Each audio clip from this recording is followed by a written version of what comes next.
kids just want to earn big. They don't want to start from the bottom, learn the trick trade, and they just want to earn money. And that's a lot of why I also don't keep an apprentice, because they get one thing right today, like long haircut, for example. The next time they get it, it's going to be like this. When I say hairstylist, what comes to mind? Hairdryer. Hair products. Hairstyles. I think of gossipers, people that have got all the juicy stories. These are there. If you want the local knowledge, you go to your hairstylist. Community. I can only think of messy. Because of the...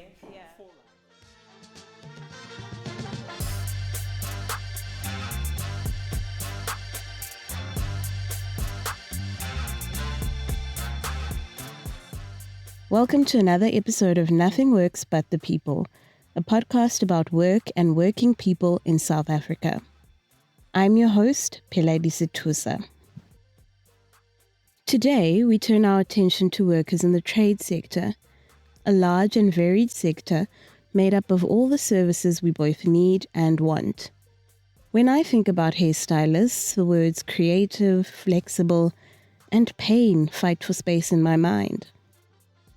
For me, sitting in a salon chair was always a sharp reminder that beauty is pain. The pulling, timed chemical reactions, and coffee-inducing clouds of hairspray, all something I'd rather forget. But for this fourth episode, I went back to a salon, two very different ones, to observe a hairdresser and a barber in their natural habitats.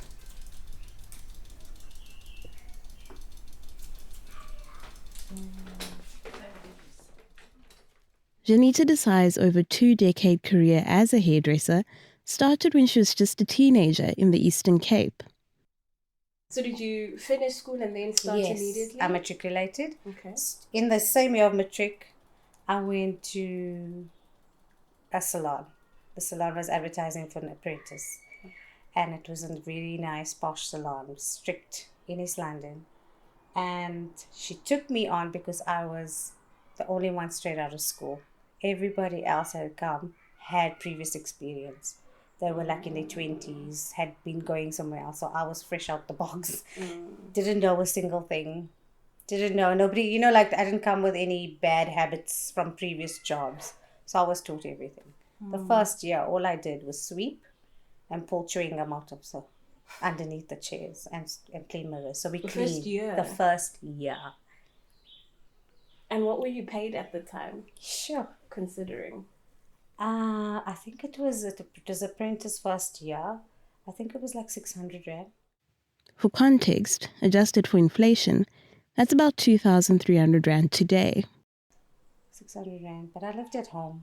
Okay. I didn't even think about the money. It was more about the excitement of coming to see what was coming out of the salon.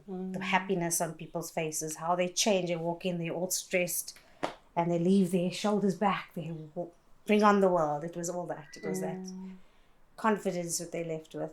So nice to see. And when did you get started to touch people? So during that first year, we would train. Once a week, we would train. So I'd have to bring a model in. Oh, no. So what I would do is that was December. In January, I started college. So college was once a week, and the rest of the time I'm in the salon.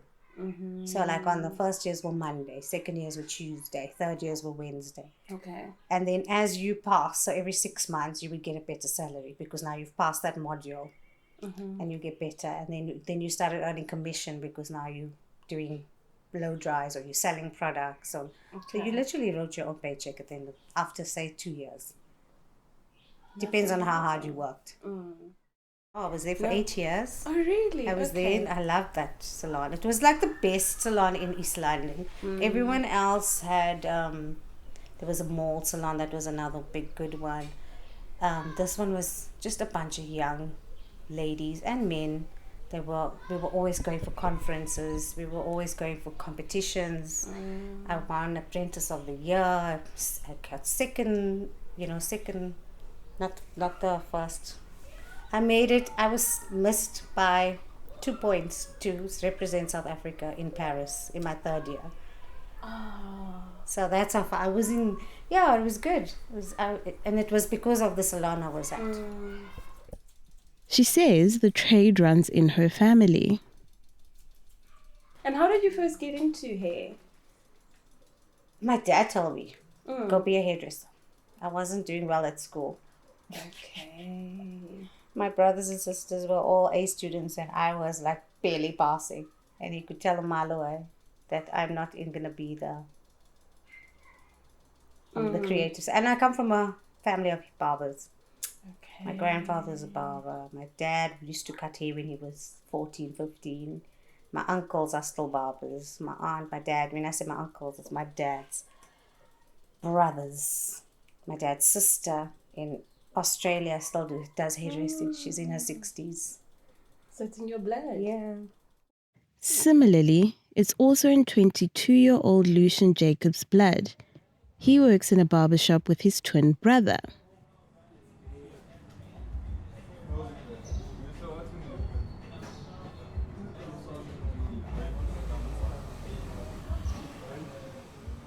Started off way back when I was still in school. So me and my brother always used to train on each other.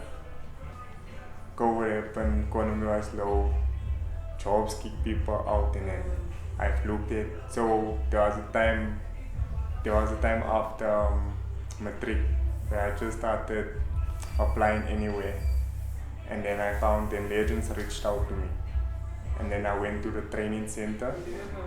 I stayed there for 5 months, and then, the rest was history. The rest was history.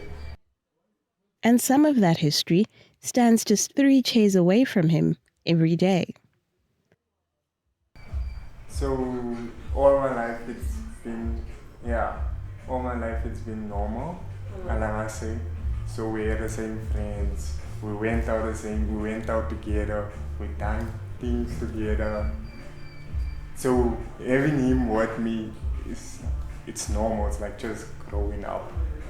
And then what happened actually when I said the rest was history. So when I moved out to a training center, I never come to the shop. I started at Eastgate Mall, the Legends that side. And then so when I found out there's a space here, I moved from Eastgate this side. So were you guys together in Eastgate? No, Luca moved this side. My brother moved this side, and then I followed him. Did you follow him on purpose? I coached him. It was For aesthetics. Really? So it was like a branding. Huh. and we are the only twins working in this company. Yeah.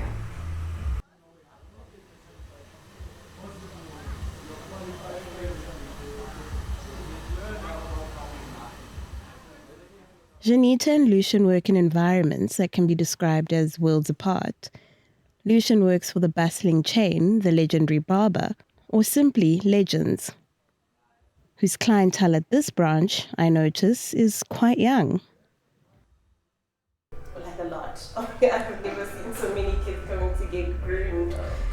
Is that particular to this shop or just something that speaks to the times maybe? I'm not sure about other shows, but here we have lots of kids. So this side, I feel like it's more of the kids driving their parents or their dads to the shop. So it's more of a kids thing. The dads this side, they're always busy working or busy with something. So it's more of kids driving their dads to the shop. Yeah.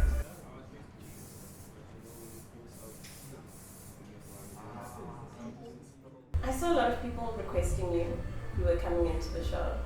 Is that, what do you think they are drawn to when it comes to your particular style and way of doing things?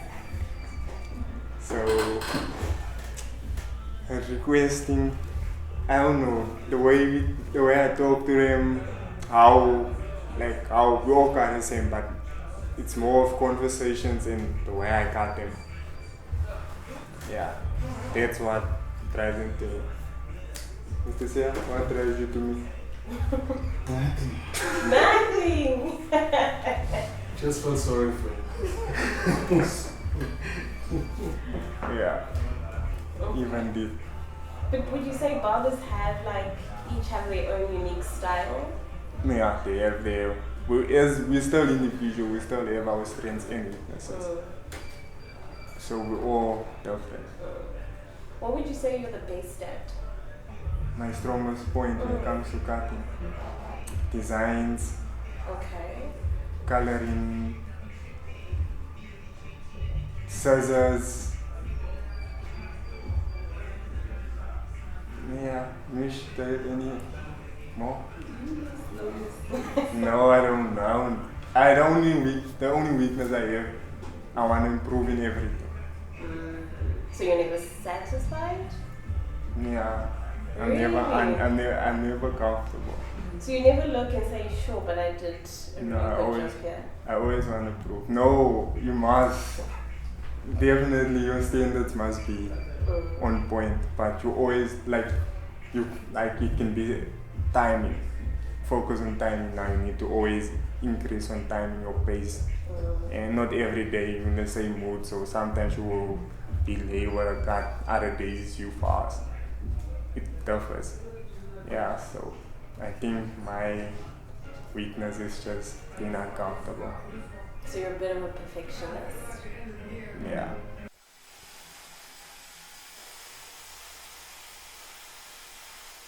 Some 19 kilometers away from the vibes and the all-black interior and uniforms at Legends is Grand National Hair, Janita's salon. It is just 2 stations, 2 dryers, a basin, and a rack full of products for sale, all tucked away in her lush garden. So let me just mix color. You can see how grey I am, eh? This year end nearly killed me. Hey, Greya. Yes, just check there how But grey I am. because you're looking for it. My sign is big. It's from there to there. It went outside the shop. It was on top of the window. Oh, and you bought it So there. it's the Grand National Hair. I took over an existing business. I bought over an existing business. That's the name. And you've kept it. I've kept it. Was it easier that way? It was there for almost 50 years. I was on the 49th year of buying it. And it was easier that way with every other, all the other, CCs and those kind of things. And clients, because it's been an institution, people knew that place to be a salon. So, yeah. And did you get to take over the existing Yes, place? and staff. And owner. Amazing. And the owner, he stayed on. Really? Yeah, he stayed on. The deal was you stay on because he had his biggest clientele. It was him. So he was a hairdresser. And shame, he was 70 something. His wife wanted him to retire long ago, but he didn't want to. So it was his legacy. Yeah, and then he had employees there for 20 years, 30 years, who grew with him. Yeah, the youngest I think was 50 something that was working there. The youngest Staff member was there. She was a shampoo girl, and she was there also 10 years. Sure. And what was that transition like from being someone who works in a salon to owning one and having to oversee all the admin, the staff? Yeah, it was tough. I told my husband every day that I'm a hairdresser. I'm not a marketing person. I'm not a tax person. I didn't know I had to pay this and that and all the legalities of owning a salon and rent. Rent was fine. Rent, my landlord was nice to an extent. You got the rent, you paid that. That was it. But the other stuff like the business details and keeping and staff. My worst was managing staff. What about it was a challenge? So firstly, none of them, when we took over, none of them had employment contracts. So we had to look after all of that.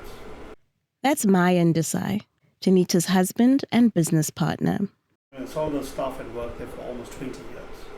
They were too scared to ask for anything in paper, anything on No, but in fairness, some of them also had a trust relationship with the owner. Yeah, that was more that. Okay. Yeah. Yeah, so we had to just put a lot of systems and processes in place.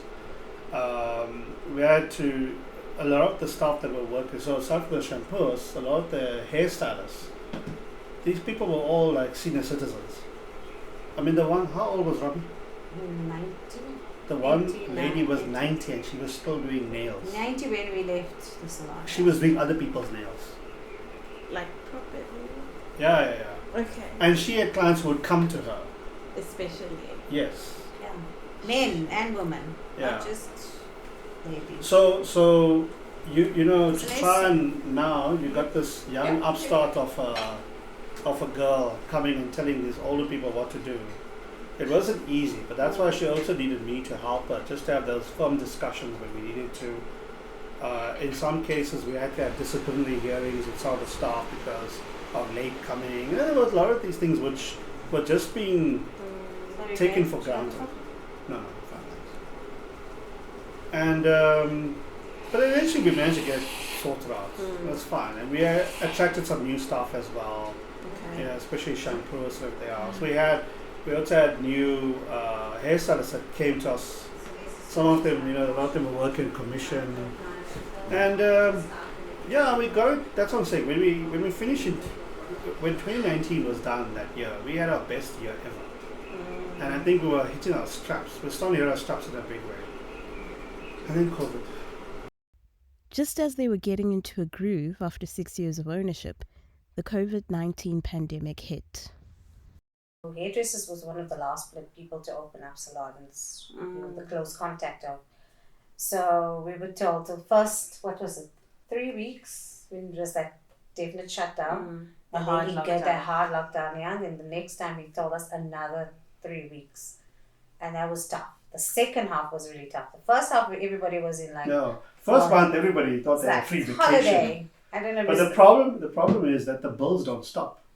The bank still sends you a bond repayment to pay, the car payments to make. The salaries still have to be paid. Yeah. So And eventually, after... There was nothing coming. there was nothing. Yeah, so eventually after a month, no business has got the ability to withstand this level of interruption. So, yeah. So then when we shut down, we closed the business, everything was closed, everything was quiet. And after 6 weeks, I think, maybe a month, my clients were like, okay, can I come? And I'm like, no, I'm not doing it. I'm scared. There's police driving around. And at that stage, hairdressers in Pretoria were actually getting fined, and their scissors were getting confiscated. And if you wanted it back, there was 2 incidents. You had to pay a 10,000 rand fine. Yeah. No. Yeah. So, and they were warning us all the time. If you get... Yeah. Oh, He's going to come here at 4. no, Why? what time is it? Yeah, 2:30. Oh, okay. Supposed to be. So I was very scared. So what happened was this place was my back area where it was just junk. Yeah, I mean, whatever the kids' bicycles were in here. Our Bri area was in here. It was a shut down place. We never used this area. And then my guys begged. They were like, please. 1 or 2 of them said, I'll even wash my hair over your bathtub, or come to me. I'll fetch you. And I'm like, no, I'm scared. You can come to me. Then my hubby suggested, why don't we turn this into a space? Just put a mirror, 1 chair, cut. I bought a mobile basin that attaches to the tap. Waited about 3 weeks for it, I think, because it was such a bad... the shipping was all shut down. Yeah. And then I brought my trestle table here, picnic table, brought a mirror from the salon, brought a chair, and then I started doing hair, and I loved it.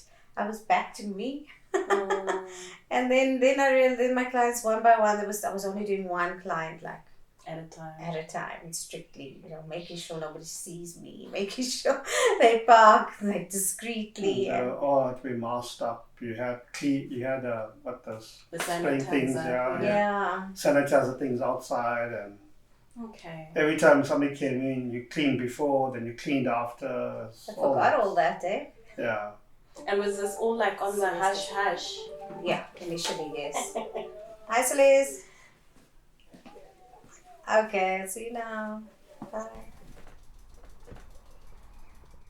How has the staffing situation changed? Because obviously you couldn't keep everyone on. I couldn't bring anyone here. Anyone? Anyone. Oh, I did. We I did did initially. Eventually, I did. As things started opening up, I think towards September, I worked alone for a bit, and then I had how many shampoos? 4 or 5. Give it 2 more minutes. Yeah. Shampoo ladies. Those are the ones I wanted to look after more. My stylists, I couldn't get in here because, there was no space. This is the space. This is how we built it, and it was. I couldn't get another stylist, and we would have clashed. Also times. Timing wise, it was parking. Clashing with who to do when. Those kind. And then also, if you wanted to bring another stylist in here, they wanted to work on rental share agreements and everything else. So this is where they basically lease a space from you, and then they look after all of their own business. Or their chair, basically. Yeah, but we weren't prepared to work like that because we felt that there's a certain standard of service that we wanted to maintain, which we felt that a person renting a chair won't subscribe to that. Also, they wanted to work like on a Sunday. Sunday is my day off. And then this is a house. Yeah. And if we're having a late night party on a Saturday night, a Sunday, now you're getting people coming in and out. That's not the vibe I wanted. So working with somebody else wasn't gonna work. But I did employ a shampoo girl, one of my shampooists, that came in and she worked. We did have a blow dry lady for the one time. Yeah, we were just doing blow dries, washing blow dries. Yeah, but we had to also now, right size the business based on what revenue we're getting in. So eventually we had to, a lot of the staff left because they weren't being called enough. Would this have been around 2021-ish when these changes kind of cemented? Yeah, I'd say yeah. Which part of changes? Like where we had to start downsizing staff. Oh yeah. I mean, we knew for sure that definitively. Yeah. But there's also remember what happened is that because of COVID, habits changed. People weren't going to the office anymore, so there wasn't a need for you to have your hair done all the time. The frequency of visits changed a lot. In fact, only now you're getting most of the corporates agreeing that people need to be back in the office all the time. Only this year. I mean, what's that? 5 years later. Yeah. So that kind of decision making affects us in a direct way. Because now what's happening is that you had clients who would come in regularly. 2-3 times a week for just a wash and a blow dry. Just to start and which they weren't coming in anymore. Imagine that now. Who wouldn't coloring their hair? Yeah, because they're all being COVID. I came to you in a sneaky way. Sneaky way. She was my sneaky client. Yeah. And while she inherited this situation, she wouldn't trade the work-life balance for anything. It's been a blessing that I'm able to do this. This is a luxury because look, I don't advertise. There's no sign on my house. It's word of mouth. I like Sheetal tells her girls. Her girls tell their friends, or she's got sisters. They come. Celeste, I do her husband and her son. I mean, her mom comes from Durban. I do her hair. That kind of thing. I love seeing my kids growing up, and they come home. They come to me. They greet me. My son would have been home by now, but he's gone to cricket. He's playing a match, so he'll be home around 5. But he comes over at 2, runs in here, greets me. I ask him about his day. And my daughter works, she studies online. She's in grade 10 and she studies online. She's always in here, I'm hungry, what can I eat? So you're never going to get that at a salon. No. So I think as much as there's maybe lesser traffic, I think the work-life balance has become a lot better.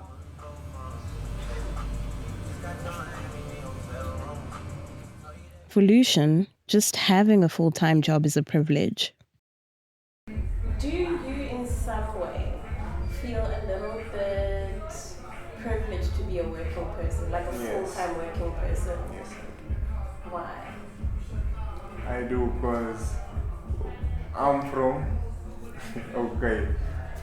the ghetto, so every time when I go visit my mother, I always see these people where, like when I was in school they were in a corner.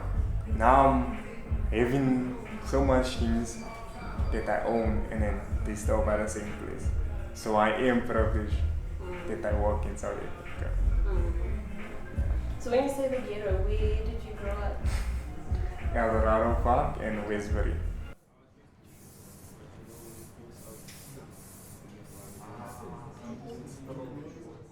Research suggests that the relationships between stylists and their clients are rooted in deep loyalty and understanding when honed. So with kids, it's either body or by name, if I know your name. Body, elders is surname, the basic, unless I know your name. And then until I start knowing the personality, you are the person you are, and then I will now be comfortable in calling you by your name or joking with you because we know each other. Yeah, but first time it's the basics. But as you go on, you develop the friendship, and then yeah. And then, I mean, this is a very social job. So you have to be kind of chatty, you kind of be on. Is that a little bit tiring sometimes? No, that means you're not so fit for you. No. Okay. You need to be busy. So No, not busy. It's just you mustn't force things out. The time you force things out, then it's not meant for you. Okay, so it comes to you naturally that. Yeah. Okay. But we do accept quiet people, man. It's just now you limit it in your space.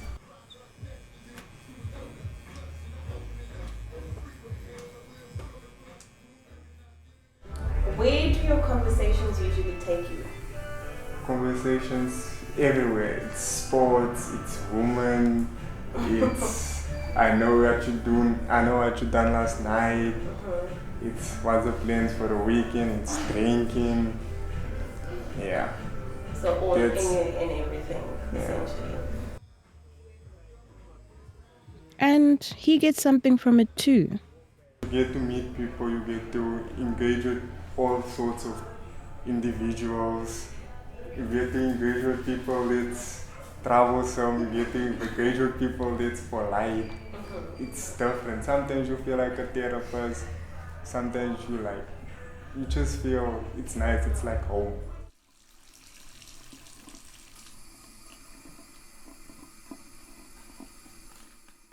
But Janita's careful about carrying what may be discussed during appointments back into her home and life. But I do have to go and rinse yeah. and wash. And I do this. I take salt, wash my hands, and I was taught this by don't make your problems mine. Yes, exactly. So So what's your process? salt, rough salt, and wash my hands. I was also told and to then do that. Just throw it away in the basin or the garden, but I don't like to because the garden's so fussy with the grass. Needs to can't put salt in the ground, and then just wash anything that, like say negative energy, negative, like people complain a lot. So you don't want to bring that home with you. Now I'm gonna go love my children. What if I like, oh no, you know what, I feel so sad. She told me such a sad story. Now I'm feeling sad for them. They come, they're happy, mom hug me, mom, and I don't feel like doing that. So it takes just that little bit to, Actually, that was very helpful. I was going to last year, you know, that's all of CCMA cases. Yeah. And that's what one of the healers said. She says, when you go home, just wash your hands with salt. And just in the drain, it just goes down. And Or gargle. before you talk to anybody at home, just do that. Or the another thing is gargling. But I never remember With to gargle. salt as well. Yeah. Also warm salty water. Gargle and spit it out. Don't obviously drink it. Okay. Good to know. It's all these kind of things you have to look after yourself as well with doing. Yeah.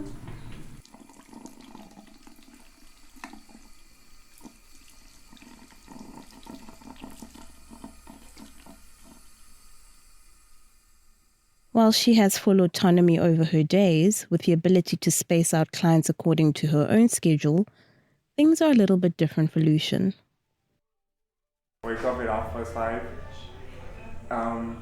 Drop my wife off at the airport. Oh, okay, does she work at the Yeah, airport? she works at the airport. Drop my wife at the airport. Get back home. Dress my kid. Take him to school. So I leave home around 7. Take him to school. Come get to work between just after 5:30, latest 5 to 9. Okay. That is a full morning. How old is your little one? He's 2. Shucks. Okay, so he's at creche. Yes, he's still at preschool. And is he staying there the whole day? No. His mom knocks off at 2 and his mom go fetches him. Yeah. Okay. And then here at work, so you started about 9, let's say? Yes, you start at 9. Through till? 6, sometimes 7. It depends on the shop's business, yeah. But sometimes 7, sometimes 6. You get lucky if you knock off at 6.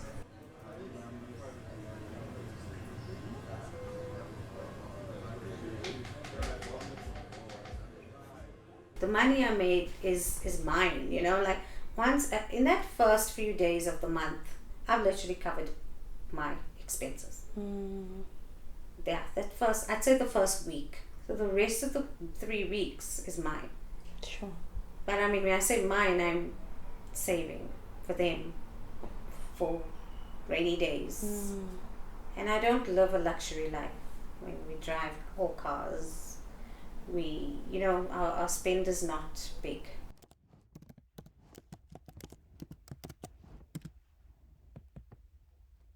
According to salary scales set by the National Bargaining Council for Hairdressing, Cosmetology, Beauty and the Skincare Industry, hairdressers and barbers in Gauteng should earn anything between 4,000 and 10,000 rand as a basic salary.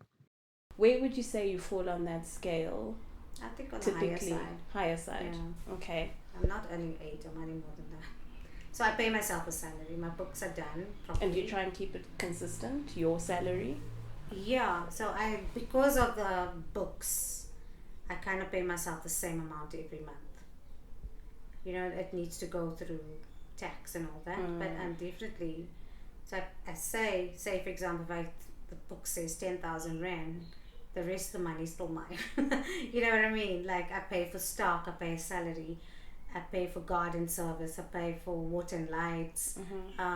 Those are the kind of, but I'm not paying rent, which was, rent was the big thing.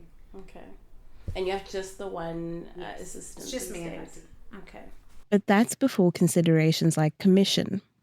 When all things are considered, typical salaries can then shoot up to between 15 and 30,000 rand in a good month.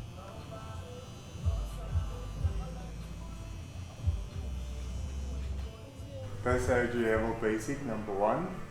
You have a basic and then you have a service structure and a product structure. So with a service structure, it starts from 45,000. Yeah, it starts from 45,000. Okay. 45, and then the products you start earning a percentage after 1.5. But it's manageable. You can do both. It's and possible. Is that like a monthly cap? Yes, it's a monthly. It's a stable target. It's month to month. Okay. The higher you go, the higher the percentage. The lower you go, you make nothing. Okay. So it's a bit of you have to hustle. You must hustle.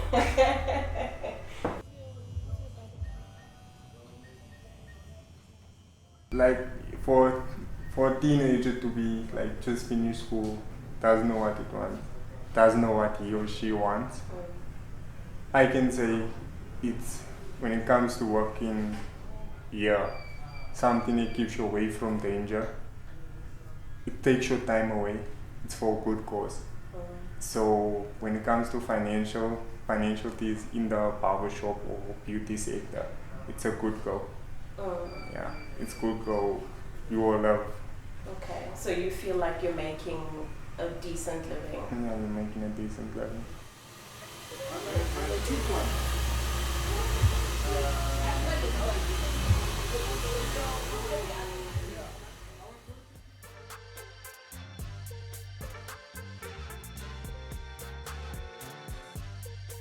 Thank you for listening to another episode of Nothing Works But the People. We'll be back next week with another episode. Follow us on Instagram under the same name for some bonus content and clues on who we might be profiling next.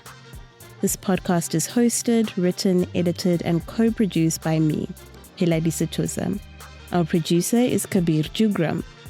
Our graphic design was designed by Mutsa Katsidzira, and our theme music is Trenchwork by Ketsa. This series is made possible by grant funding from Africa No Filter and is part of their Work Reimagine Story Lab. And our publishing partners are the Currency News. For more information, episode resources, and our full show notes, visit our website.